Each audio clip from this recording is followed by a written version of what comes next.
Les vraies voix Sud Radio. Bonsoir Félix Mathieu. Bonsoir tout le monde. Et les trois mots dans l'actu, c'est clair. Motion de censure. Bah oui, il y en a bien 3. Voilà. Ça fait 3 mots. 2 motions de censure, l'une du RN, l'autre transpartisane, présentée par le groupe Lyot à l'Assemblée nationale après l'annonce hier du 49.3 sur la réforme des retraites. Annonce qui a embrasé l'hémicycle et la rue. Reste à voir si les oppositions peuvent vraiment espérer renverser le gouvernement comme elles l'affirment. Les vraies voix Sud Radio. Blocage ici du périphérique parisien, de la gare de Toulon, de Bordeaux, où ici, dans ce qu'on entend, c'est plutôt de l'entrepôt Amazon de Beauve, près d'Amiens. Des blocages un peu partout en France, quoi. Des manifestations sporadiques ont repris aujourd'hui après l'annonce hier de ce 49.3. Pas de vote à l'Assemblée nationale sur la réforme des retraites. Au Palais Bourbon, le groupe Lyot va donc déposer une motion de censure transpartisane. Lyot comme liberté, indépendant, outre-mer et territoire. Le président du groupe, Bertrand Pancher, annonce 91 signataires de 5 groupes politiques d'opposition. Je regrette que mes collègues de LR ne soient pas signataires, mais j'espère qu'ils seront nombreux à la voter. Il s'agit d'être utile à notre pays en votant contre cette réforme des retraites injuste et inefficace. Il s'agit de préserver notre démocratie parlementaire bafouée et la démocratie sociale méprisée. Il s'agit de respecter et d'écouter nos compatriotes dont 80% d'entre eux souhaitent que cette motion soit votée. Enfin, le vote de cette motion permettra de sortir par le haut d'une crise politique profonde. J'en appelle donc à la responsabilité de tous les députés afin de préserver notre démocratie.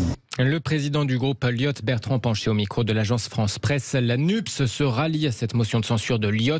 Clémence Guettet, vice-présidente du groupe Insoumis, croit en ses chances de passer. Il y a plusieurs députés des Républicains qui, en sortant de leur réunion de groupe, se sont réjouis du fait que la liberté de vote ait été actée au sein du groupe des Républicains, contrairement d'ailleurs à ce qu'a dit M. Ciotti. Et on dit pour certains d'entre eux très clairement qu'ils allaient la voter, et pour d'autres qu'ils prenaient le temps encore d'y réfléchir. Donc je pense que c'est une possibilité qui est réelle. On sait que celle d'un groupe comme Lyot a plus de chances de passer qu'une autre option. Donc évidemment, nous on y met toutes nos forces, on discute avec eux et je pense que c'est en bonne voie. 2 motions de censure donc, puisque le RN a présenté la sienne. Pour renverser le gouvernement, il faudrait que 287 députés votent un même texte. Alors si on additionne NUPS, Lyot, RN et quelques non-inscrits, on arrive à environ 260. Il faudrait donc que quasiment la moitié du groupe LR désobéisse aux consignes du parti en votant cette motion de censure pour imaginer renverser le gouvernement. C'est très improbable, selon Didier Mauss, constitutionnaliste et ancien conseiller d'État. Il n'y a aucune chance qu'une motion de censure soit adoptée. Il faut être clair là-dessus. J'hésite toujours à faire des pronostics parce qu'on peut y démentir. Mais là, j'en fais un. Bon, il faudrait que les députés LR votent la motion de censure. Or, ils ne la voteront pas. Et ils ne la voteront pas parce que, 1, il y a ceux qui sont favorables à la loi. Il y en a quand même un certain nombre. Et 2, il y a ceux qui n'ont pas envie qu'il y ait une dissolution derrière et de se retrouver devant leurs électeurs. Bon, alors, mettez les deux bout à bout.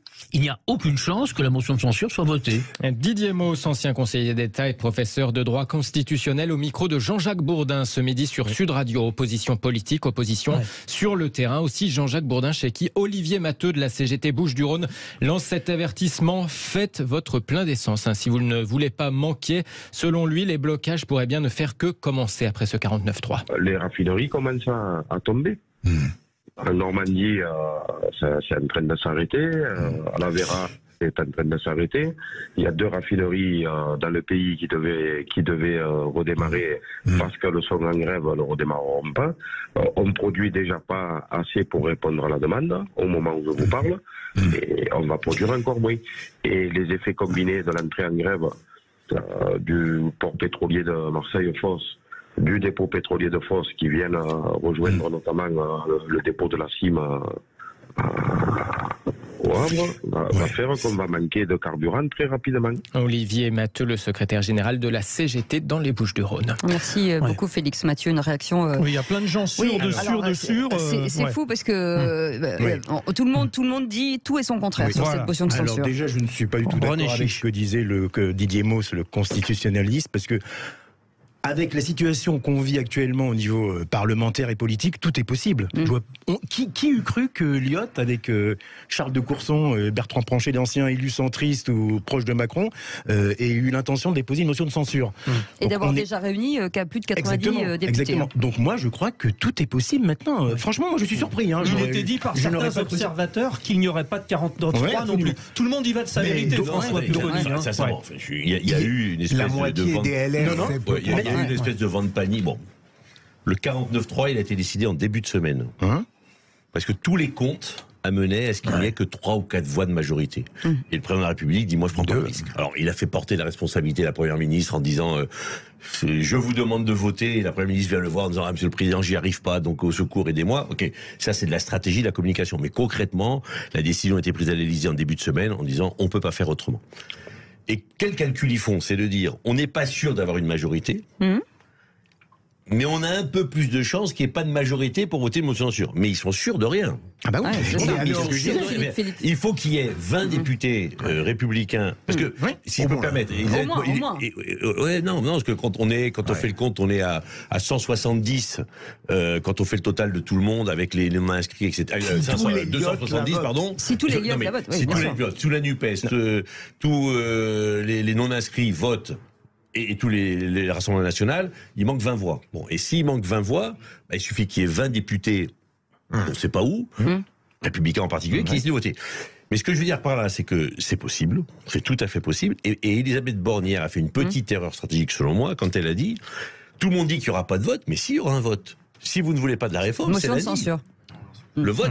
Et c'est vrai que si lundi la motion de censure est votée, le texte n'existe plus. Bon, donc elle dit aux députés, bah, si vous êtes contre cette réforme, bah, vous pouvez voter lundi. Bon. Et vous pensez quoi, Philippe Bilger?